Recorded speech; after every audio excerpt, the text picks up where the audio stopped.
왜, 누구 때문에 졌느냐는 백서의 내용도 중요하겠죠. MBN이 입수한 더불어민주당 대선 백서엔 지난 대선 관련 일정부터 팀 구성, 패배 원인까지 다 총망라되어 있었습니다. 패배의 원인은 아이러니하게도 높았던 문재인 정부 지지율이 적시돼 있었습니다. 정권 교체 여론에 대해 방어를 해야 했는데 문재인 정부 지지율이 높아서 차별화하지 못했다며 딜레마에 빠졌다고요. 그런데 이상하죠. 900조 가까운 분량의 민주당 대선 후보, 그러니까 이재명 후보 개인에 대한 언급은 단 한 줄도 없었습니다. 강영호 기자가 단독 보도합니다. 민주당은 대선 패배의 원인으로 국정 지지율 45%의 역설을 꼽았습니다.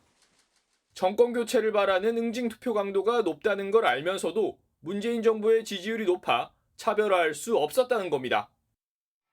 윤석열 국민의힘 후보와 비교해 이재명 민주당 후보의 인물과 능력이 우위를 점하고도 정권 교체 프레임의 한계에 직면했다고 평가했습니다. 정부 정책의 방향 역시 원인으로 꼽혔습니다. 특히 임대차 3법 등 부동산 정책에 대한 평가에서 부정평가가 긍정평가를 압도했다며 민주당은 사과하고 쇄신하려 했지만 정부는 기조를 유지했다고 꼬집었습니다.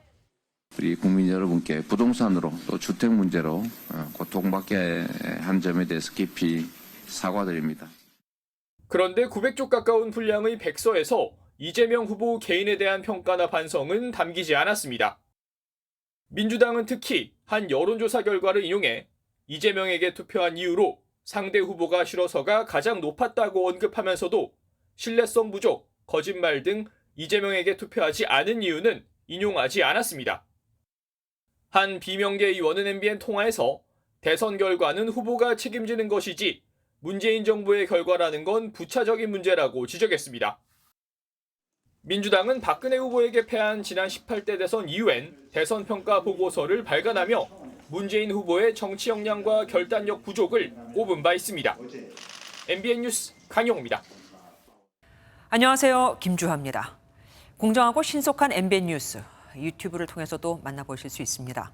특히 더 많은 뉴스와 라이브를 보고 싶으시다면 오른쪽을 눌러서 구독하시면 됩니다. 어렵지 않죠? 빠르고 정확한 뉴스로 계속 찾아뵙겠습니다. MBN 뉴스를 시청해주신 여러분 고맙습니다.